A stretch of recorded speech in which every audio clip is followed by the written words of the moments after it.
It's a new season, but the same old Anthony Davis, as he is fighting a knee injury currently. He has already missed a couple weeks, and he will be out for yet another couple weeks after this episode or after this game.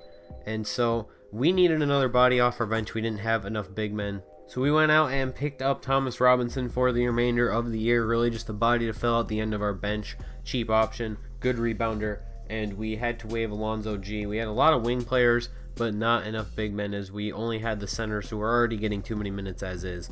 So let us get into this episode. But before we do get into the gameplay, I do have one more note for you guys.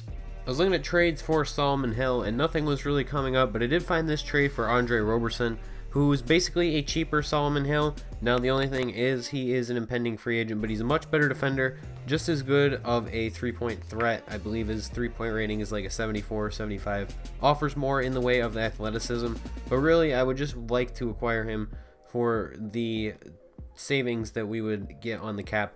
But the big question with him is if he would be cheap to re-sign, as he is going to be a free agent after this season, and he would be a restricted free agent, but I would probably be hesitant to sign any big offers for him. So just keep that in the back of your guys' heads, that as a trade possibility for Solomon Hill. Let's get into this game. We are taking on the Golden State Warriors, and this wasn't really a game that I went into expecting to win. As you can see, there's quite the discrepancy in records, but I actually really just wanted to see how we matched up with this team.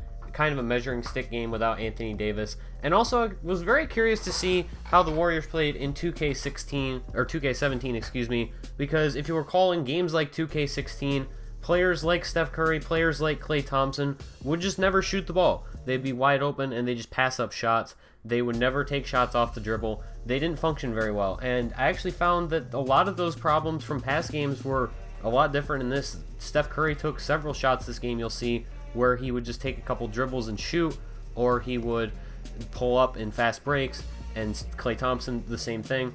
And Kevin Durant actually fit in with this team pretty well too. He got a few open looks this game. As you can tell, our team is not all that great defensively, so it's not much of a surprise.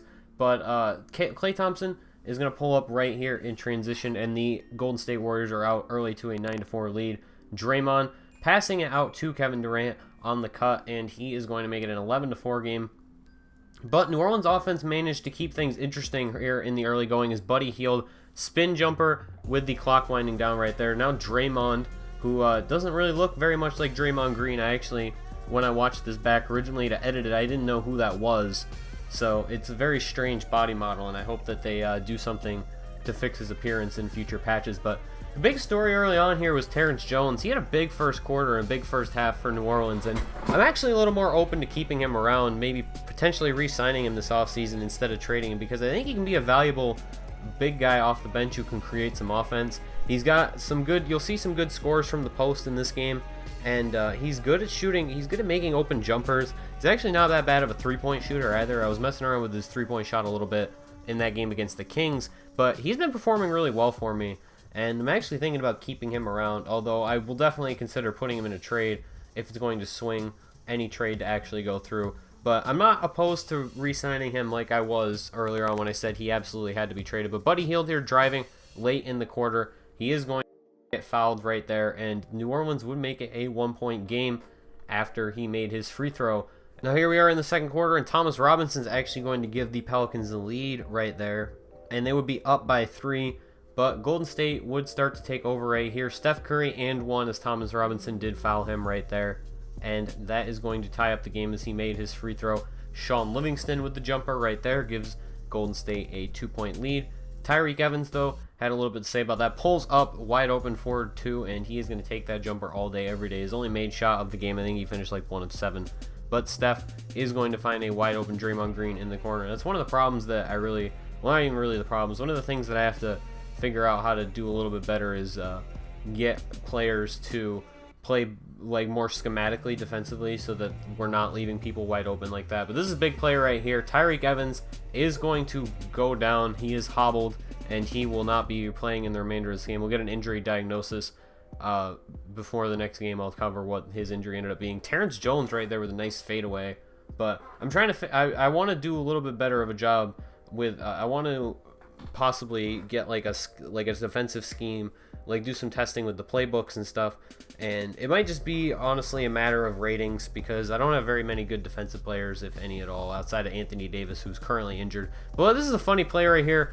The pass gets deflected, but then Omer Asik steals it back. I thought that was really funny. And then and then he made the dunk and the foul shot. David West is going to make a tough jumper right there. 9-point game. Langston Galloway, who came in off the bench as Drew Holiday was in foul trouble. And that was really why this game was actually kind of close, was foul trouble on both sides. We had Steph Curry had 4 fouls in the first half, and he still played. We were trying to attack him, but we could not get him to get that final foul. And look at that shot right there by Durant. Loses the ball, but he picks it right back up, and Omer Asik got confused on that play. Not a great defender, and definitely someone that we're going to be looking into trading. But here, this is a very Steph Curry-esque shot right here, and you would not have seen that in 2K16. He would have just passed that up.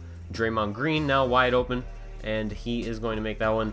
The Warriors are up by 15. Now Omer Asik down low to Terrence Jones, takes him off the dribble, and he had a mismatch right there, and he definitely took advantage of it. Now Kevin Durant bringing the ball up the floor. Steph Curry is going to find himself wide open in the corner, and this is where we really just started to get killed. The Warriors were just a better team, and the fact that we were in it for so long was kind of an aberration. Like I said, Steph Curry was in foul trouble, and a couple of other guys were in foul trouble right there. Steph Curry pulling up once again, and he has made 3 threes in a row, and the Warriors are now up by 25. Draymond over to Clay, and he is going to make that one, and that will pretty much do it. I wasn't going to sit here and just get blown out. I figured the game was over, and I had seen what I needed to see by this point.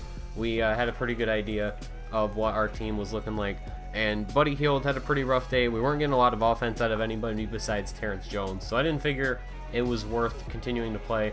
And we only scored 29 points in the entire second half, which was what the Warriors scored in the third quarter alone.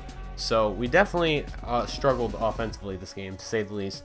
And we shot, I think, like 30% in the second half. So yeah, it was a very rough day offensively. We did stay in it for quite a bit, though, which is really the takeaway from this game. We hung with the Warriors for a while, so it's definitely an encouraging sign. But overall, our team is just not very good. We're not a good team, and we really need to work on improving this roster. So that's going to do it for me. Thank you guys for watching. Hope you enjoyed. Stay tuned for more Pelicans franchise, or My League in NBA 2K17. Next episode, we'll be taking on the Knicks. See you then.